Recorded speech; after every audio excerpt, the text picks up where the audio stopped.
beau avenir. Mboka ya Bakongo.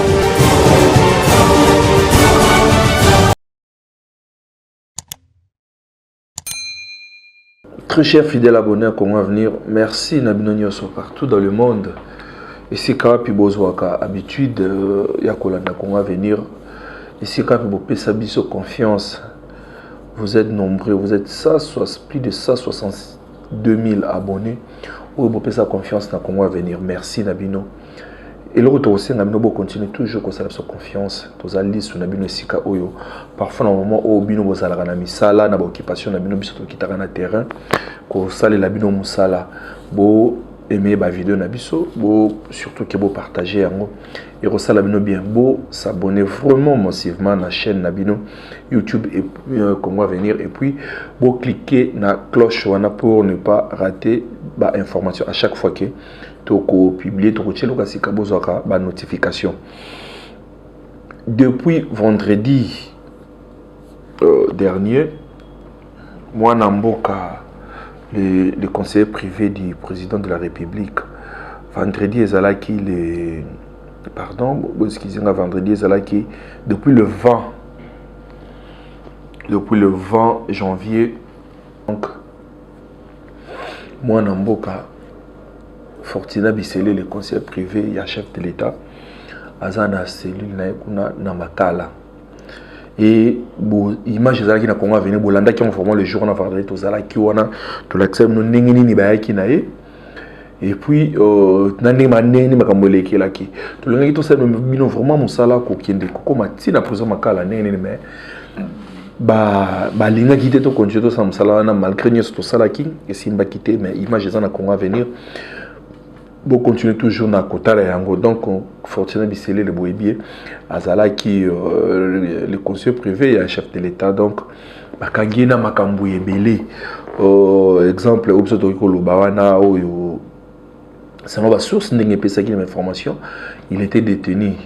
Il y a donc à part passeport congolais ou yazalango un autre passeport en cours de validité, il y a République du Rwanda et puis somme moko donc très colossal, donc mbongo ebele en espèces bazwa kikuna selon karaba source wana et naba document moko qui est un peu très sensible yango wana bakina ina ko tchai kula na cinéma kamètre beta c'était vraiment to kozala to kolanda des pré dossiers wana ndenge nini ekokende na Congo Avenir boko raté et l'autre côté donc soutien makambo wana ebele ezalaki parce que to yebi Fortina Bissele bomoni soki bandeko kombo ezo mata makasi soki o mati merci na frère Moïse Matuta donc soko mati makasi kebo ko vertige nzembo na yo merci vraiment na pala ki kitoko ndo na nzembo kitoko oyo oyembaki donc oyembela biso soki o mati mingi keba o ko vertige epesa ka vertige donc bomoni Fortina Bissele la zayi mo to bazaki belé autour ya chef de l'État kombo na bango ekoma ekosone makasi. Est-ce que vous pouvez imaginer même le médecin privé à chef de l'État, comme on est tout le monde a joué bon ils bien ils savent que sousou oyo il faut ça la makana ko bombama ou ça la makana secret parce que ceux qui battent oiseaux kumaka donc muto komi muto nyonso comme ils ont mata partout et ça la bien et chaque vertige et puis il me marque toujours na ko bamba na chute otala eloko oyo ekomeli ndeko before Fortina Bissele donc on va attaquer wana before parce que akoma yi makasi mingi de ba komi ko benga yi donc bi faible attention bi forte akomi bi faible yinda zalaki beaucoup plus bande ko tinda mingi na Rwanda kuna akende ko donc ndenge tango relation za ino malamu entre le président de la République Félix Antoine Tshisekedi Tshilombo na Kagame donc Kagame mais bande ko ngai président de la République Félix Antoine Tshisekedi Tshilombo il faut que tout soutenir ko sambelela ye trop parce que aza l'autorité oyo azala qui établi mabe ceux qui zali biso na Congo Avenir tokoloba mais ceux qui asali pelo comme malam to sanini tokoloba donc le seul président au tozana ye wana donc il faut ceux qui malam toko lobela ye auto ko zala wana na Suisse au monaki yango do makambo ndenge ni leke ki pi wana akendaki Qatar à part Qatar ayaki pe na Belgique mais le président de la République donc asili ko beta toujours il confirme ça Kagame malgré ba chantage à Zosala il sait qu'il est arrivé à la fin akomi na suka akinde kotoyo asali lokwa donc achimundo komena sima aza ko bondela le président de la République a oti ko zapeye na Doha na Qatar parce qu'il y a un rendez-vous kuna président a zapeye a bois qui si président na momo azonga kinae songa ina kin le chef de l'État a sili ko bois qui sa Kagame pourquoi boyo kabande ko nangai bomoni lorsque les relations e bande ko marcher très bien na Kagame akendeki ko sala primo ko wana azoki mbongo na ba Émirats Arabes Unis kuna na Qatar et pas bande ko so bazana mbongo mingi bango lokola pe donc pétrole donc makambe belé oyibi kaka ba ko financer pour na usine na ya raffinerie d'or ba hôtel de luxe oyo azana nguna na Rwanda ba pesa ki mi solo maintenant il y a un passage qui usine là ba kike na usine za ko sala matière première donc minerai wana lokola ba kike donc ndinga kotaka na yeka kotaka ko ka rozo arobana neka rozo kaka ndingi izala que or le président Félix Tshisekedi kaka ndingi ase kaka ndingi pe alandela il fait parfois semblant alandela ka bande ko yebaye ndenge nini abane kumitamu sama or lo lenge o batalisa ki to tambolana alingi te ye alingi ami memela ndenge amesana ki donc ba exploiter na banka ka matière première na so ngona or na biso kaka donc ndenge na lo yenge na ki moyibi ye a transformer la mboka na ye abomsaka mboka na ye et en plus ça ni achaka munoko maintenant awa contrat esili ko katana contrat sili ko katana mais ye Kagame asila kozwa mbongo ya bato et loko a proposé ki bango esengaki il fallait abana kopesa bango ba minerai ba or ici ka kozwa comment bakangi robinet moyen asala autrement ezate ndesika bozomona nyonso o izo koleka nyonso izo koleka même ba massacre o était kosama na Kasindi kuna na église babwaki ba bombe bato bakufi et belé bato basoki il y a eu beaucoup de blessés est-ce que c'est normal donc ici et le réseau est vertige mais ayba yango a commis déjà na suka ti akokoya maintenant donc problème et Indeli Kagame il doit rembourser de l'argent il faut rembourser mbongo ya bato parce que contrat au basala qui wana a respecter monter azana eloko o a offrir te ye donc a cheki mutema kaka ndenga sala soka yibi a kozongisa bango mbongo na bango or donc yango wana asalaki tout asengi donc na président Qatar le quoi donc non président Félix Tshisekedi il fallait qu'il ndekuna awe amiweli ici donc asali tout aya akutana asenga ta bolimbisi abondela pour que le président Félix Tshisekedi na point wana alembisa président Félix Tshisekedi azalaki très catégorique a boyi koyambaye a baluki abimi azongi botala donc niveau esika oyo eza kosala Kagame vraie raison oyo ya ba agitation oyo azana yango parce que il faut en rembourser préfinancement oyo yé azwaki et pas ba Qatari azwa donc là azwaki na Qatar oyo basala ki ni à part Rwandair donc yango ne salaka ye a bongisa asoma ba avion na Rwandair yango sala raffinerie à or yé azana or yé azana or te commerce que yé akokoma producteur ya or parce que ayebaki ndenge ni azwelaka na ba hôtel oé atonga donc bandeko na ngai o wana eza juste kaka suite parce que le président Félix Antoine Tshisekedi Tshilombo il était très déterminé yako komisa Kagame tina suka donc yako laksaye à la face du monde et loko nini oyo ye azali donc ya kotalisa mabe makambo nini oyo sala donc na moment oyo toti kozwa message moko donc d'urgence yango wana eloko esali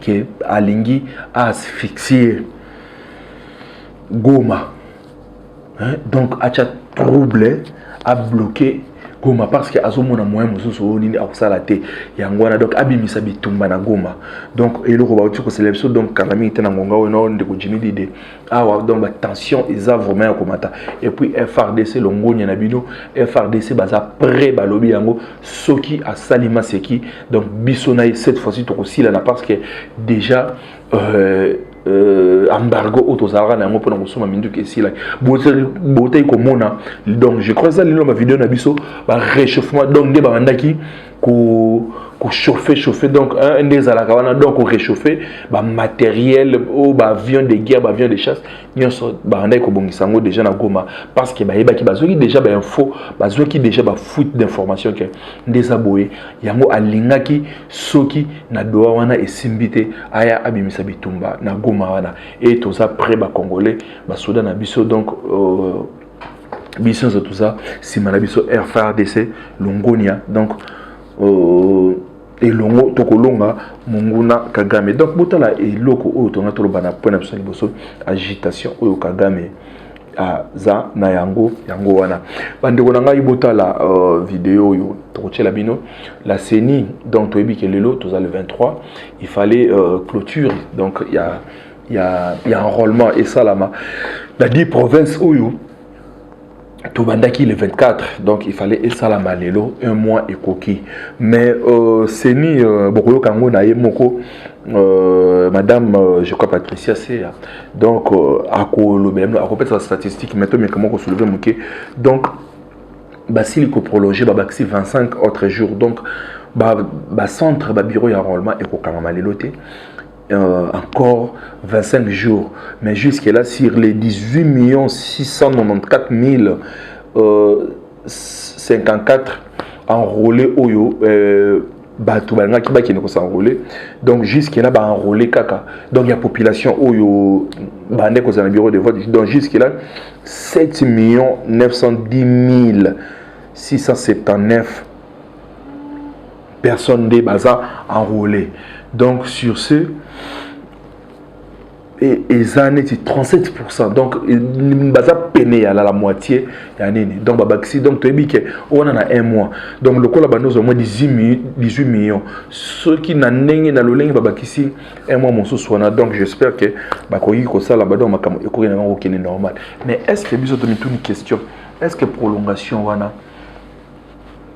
exacté parce que PPRD n'est pas boycotté donc façon va bloquer vraiment est-ce qu'ils ont pour na yango baluka ba kelinamo ba arrangement moko na ma solo donc parce que ce qui peut élection et ça inclusive et donc je ne pense même pas que nos élections et que ça la crédible est-ce qu'ils ont ba poussi moi mikolo po bandeko wana baya ko s'enrôler mais na 2006 tout ce bêta c'était UDPS azalaka des élections est-ce que l'élection azalaka exclusive ou bien azalaka inclusive donc boza na réponse bande konanga yebotala tolanda ndenge nini CENI et puis communication na bongo tokozonga na masolo na biso de l'opérationnalisation de la RFI. Selon le calendrier électoral, l'enrôlement dans la première ère opérationnelle se clôture ce 23 janvier 2023. Le monitoring opérationnel de la CENI jusqu'au 21 janvier 2023 se présente de la manière suivante. Centre d'inscription prévu, 9200. Centre d'inscription ouvert, 8901, soit 97%. Centre d'inscription non ouvert, 299, soit 3%. Centre d'inscription opérationnel, 8437, soit 95%. Centre d'inscription non opérationnel, 464, soit 5%. S'agissant des statistiques des enrôlés, nombre d'électeurs attendus, 18 694 542. Nombre d'électeurs enrôlés, 7 910 679, soit 37,9%. Nombre d'enrôlés par sexe, hommes, 4 068 147, soit 57%.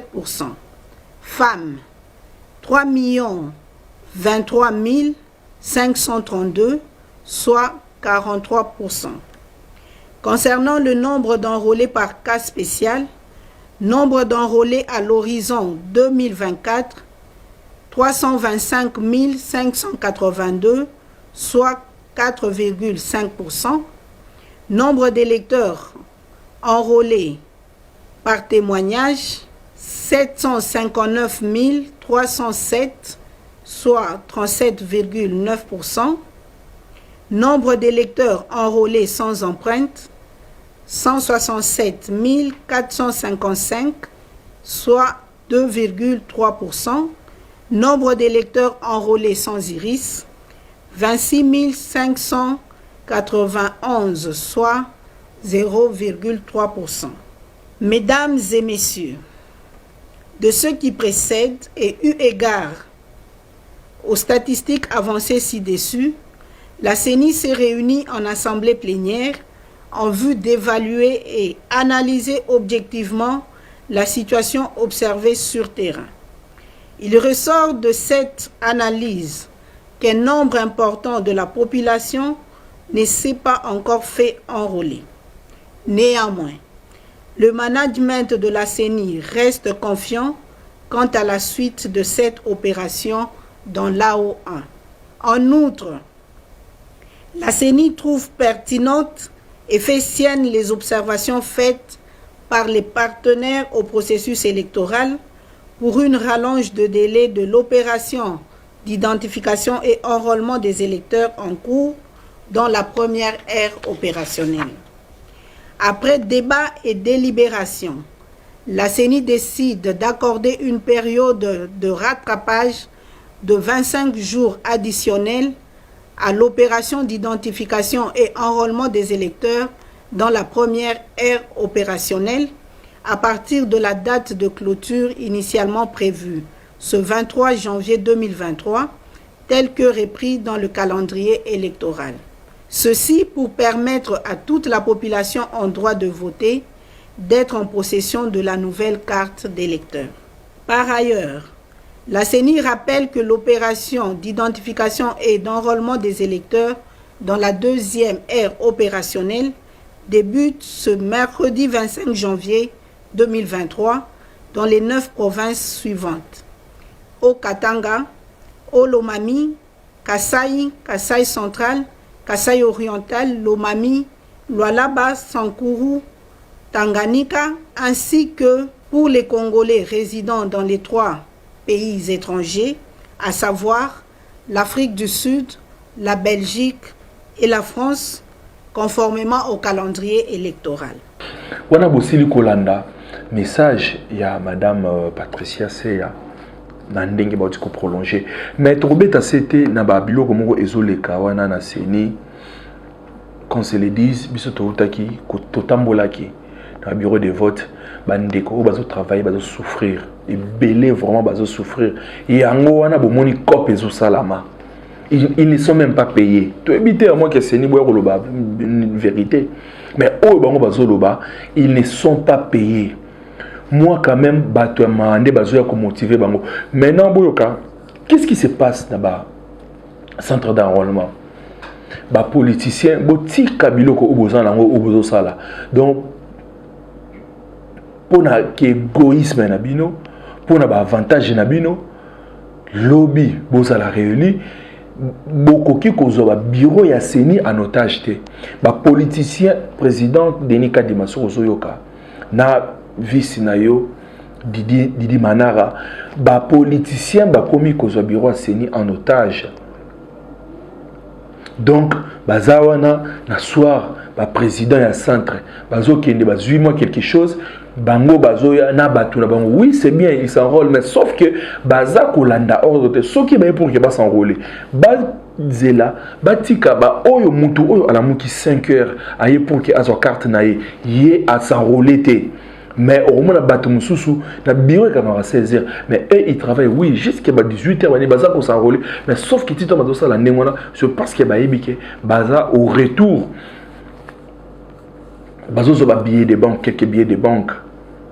Ils ont sens, ils ont normalité. Ceux qui beaucoup encouragé bango, bon encourager bango na ndenge mususu na ndenge ah de bo sala musala et non boya bo corrompre bango, bo corrompre la police. Donc corruption de ça à partir de la police. Bah agent de l'ordre, soi-disant toi tu es là, on t'a placé là pour mettre de l'ordre, pour rétablir pour rétablir de l'ordre, un agent de l'ordre, bazawana ba corrompre yo, donc so corrompre ba aller ba continuer na bureau seni ba corrompre ba ndeko ba maman ba papa oyo bazola muka bilenge oyo bazola muka 5 heures ba yona ba sali mulongo bazi ba jeton bazo sala ba 2 ba 3 jours baza ko s'enrôler te, mais mutu oyo ayeka ka sikoyo ba ko ya ba 20 30 50 personnes ba landi moi soi-disant politicien mon pondé, donc tout le monde na momo a comme politicien, tout le monde na momo a comme ko ya na batu mais ça ko nelo mo zo lo ba mana réseaux sociaux et ce qui ça bato makasi bino ba député pour na ko $21 000 bo kenda bino moko bo bendi mbon na bino, mais pour na ko kenda ko kaka rien que carte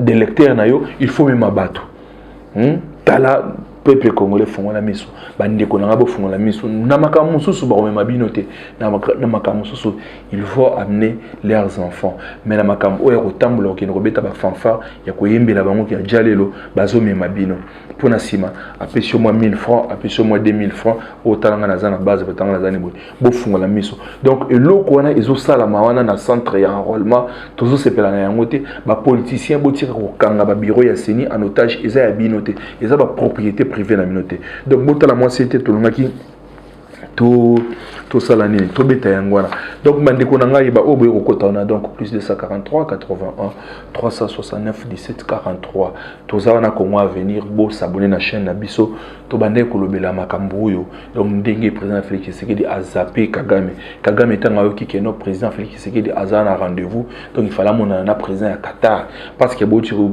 ni boyebi et ça là qui na cérémonie était ko salama biso moko ko na Kivu, donc biso moko donc tête à tête toujours beta biloko na biso, donc il mo auteur ko sala bo mona ki on ba vidéo ça na chaîne Abso Congo à venir ba contrat ni ya sika oyo ye auteur ko signer directement donc na ba Émirats Arabes Unis wana pona donc ma solo ya ba matière ya talo na biso eloko moko esali biso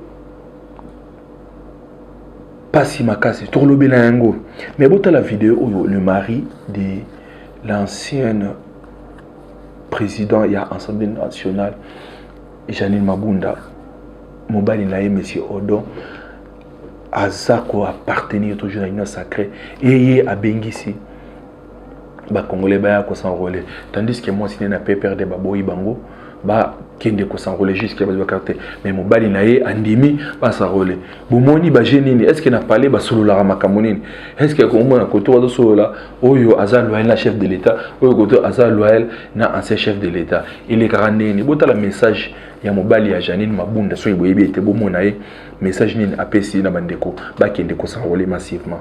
Je suis Odon Moudia Mitéou et je suis ici devant vous pour vous parler de notre parti politique qui est l'Union des Congolais pour le progrès intégral, lequel parti politique dont je suis l'autorité morale et le résultat d'une longue marche qui a commencé sous forme d'une association et qu'on a mué en parti politique parce que les enjeux de l'heure et les exigences pour la bonne marche de notre pays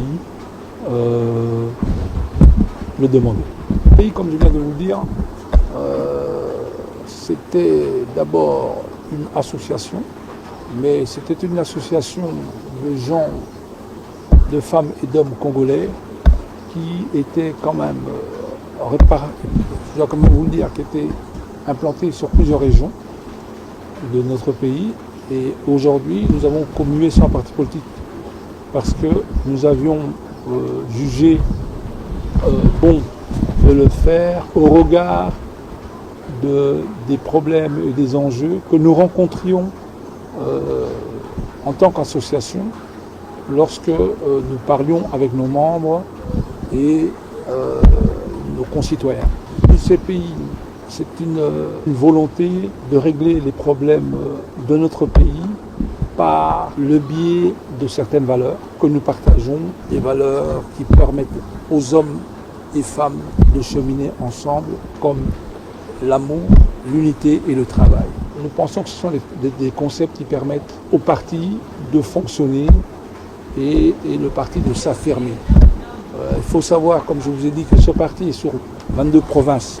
Les élections, c'est une obligation démocratique qui est inscrit dans notre Constitution. Les élections, c'est le moment par excellence, pouvoir que détient le peuple sur les dirigeants d'un pays. Je souhaiterais que le processus de déroulement des élections soit le mieux possible et j'invite aujourd'hui la population de tout le Congo entier d'aller aux élections et surtout d'honorer sa première phase qui est l'enrôlement. Tout pays doit aspirer à la paix. Donc une agression qui dure depuis plus de 25 ans, une agression qui ne bénéficie pas du regard qu'il devrait bénéficier de la part de la communauté internationale, parce que cette agression a engendré la mort de nombreux de nos concitoyens.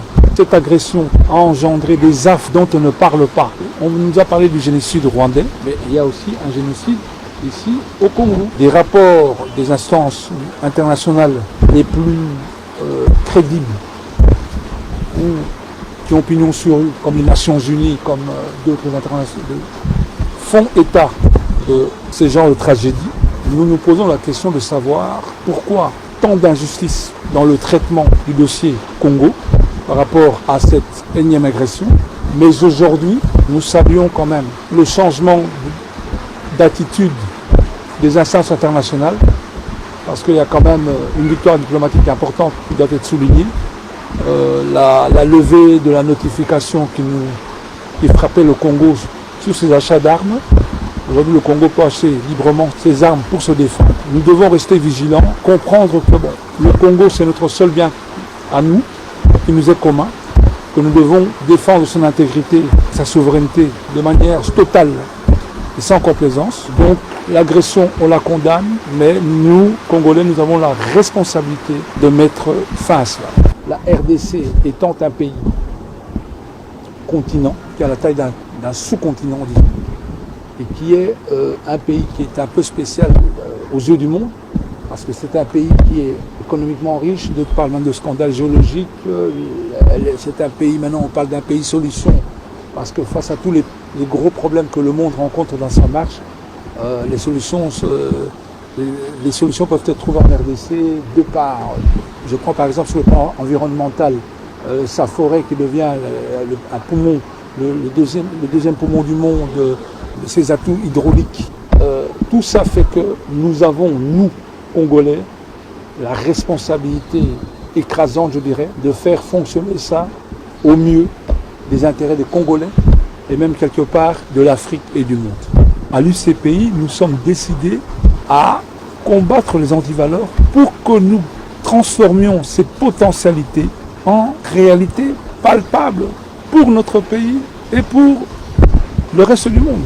À l'UCPI, nous nous réjouissons du rôle politique que le Congo joue dans la résolution des problèmes climatiques et surtout de la place que le Congo prend dans la résolution des problèmes vu qu'il est un pays solution. Il y a tout un tas de raisons qui font que l'UCPI se considère, elle, comme un parti proche de l'Union sacrée. Bandeko na ngai bokende kosarole bo uti ko mona wana kotala ezalaki monsieur Odon Modiaye mobali ya Janine Mabunda Lioko Modiaye. Donc abengisi ba Congolais bokende kosarole bandeko na ngai kai biso to bengisa bino bokende kosarole boyebi ke na bamboka misusu pe Afrique d'ici na bamboka misusu enrôlement eza déjà ko banda dès le 25 awa. Donc ici ka bozali partout bokende kosarole mais eza na vidéo oyo to tshela bino botala. Tokosenga vraiment que la justice soit faite. Ce n'est pas normal. Ce n'est pas normal. Habiter ceux qui ont Moussala Nzambe.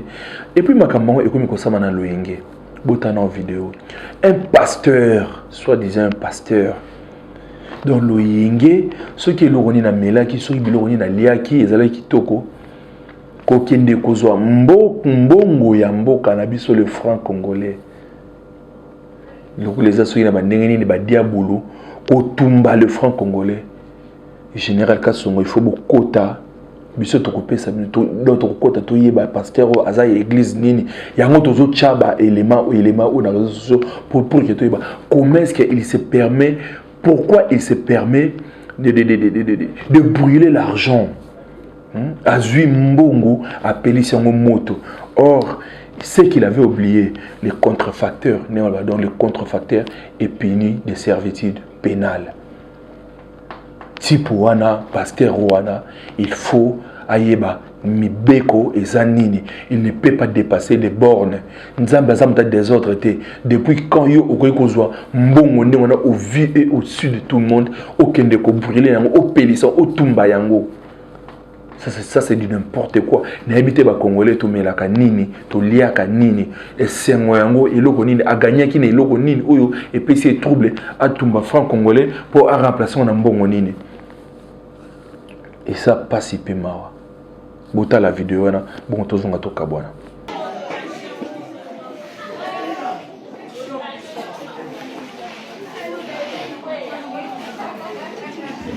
Au nom de Dieu très haut, na sacré cher o etumbelo o lelo na kombo Yesu.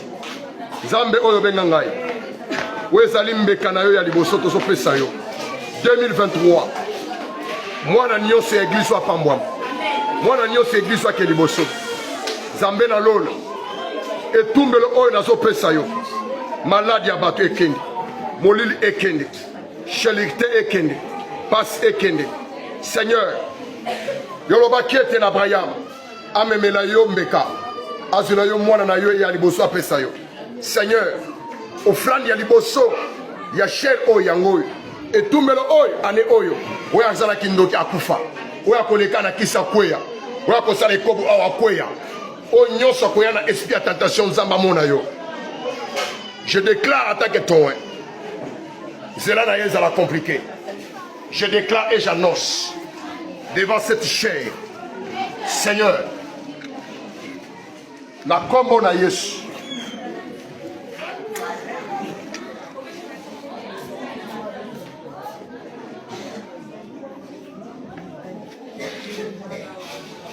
loba ngama na se na yibaka, loba nganga, loba na saliki ndum, loba na yibi moloko wa mutu. Seigneur, mongo na tumbia za moto kabana na yo. Oyo nyosa mekaki ministère nanga. Église oyo nyosa lobaki mabe na kombo nanga. Zambe mbongo evizanda ye.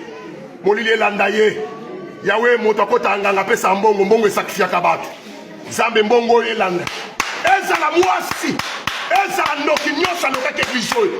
Omekaki ministère na Manassé. Année 2023. Na tche tumbelo na ngai. Na tumbi mbongo oyo. Eza sacrifice na ngai ya année. Yo mutole ki na zela na ngai na mabe. Okomona Zambe na ngai. Yo meka mwana ngai église. Okomona Zambe na ngai. Oya komeka serviteur. Okomona Zambe na ngai. Oya komeka bana na ngai. Akomona bana oyo. Oya koluka mutu ya serviteur. Mutu ya protocole. Mutu ya intercesseur. Zambe na lola. Amona yo. Oya yaki na fia Manassé abongisa Nzambe pambola ye. Amen. Oya lekaki na shero le bali yaki 100 francs cherote. Mais moto so lekaki na shero yaki 100 francs. Olimela ma ya shero. Oza la pasteur. Bino mo bosil komona video wana to kosenga kaka ba konzi ya mboka l'état sala mosala na yo mibeko ekwela type moto motindo boy. Ayeba vraiment que non te tozana anarchie te. Démocratie et sa libertinage. Comment est-ce qu'il peut se permettre Yakutumba, Mbongo, Yamboka naye? Plus de ça, 43, 81, 369, 17, 43. De Konamino, Jimmy de Azawana, Bandeko, Tozala qui n'a pas monté nos salaires, c'est presque c'est même au Bimba, semaine passée, tout c'est là comme on a été. Tozala donc ensemble, si gestion na bino. Bah remarque nabino, bah commentaire nabino et kozala vraiment bienvenue la chaîne Abso comment à venir. Donc vous êtes là plus de 162 000 abonnés au beau pesa so confiance au bolanda rabiso. Vous continuez toujours à partager, à aimer et si qui n'a s'abonner la chaîne Abiso comment à venir. Des botikala malamu que Dieu bénisse la République démocratique du Congo. Congo Avenir. Mboka ya Bakongo.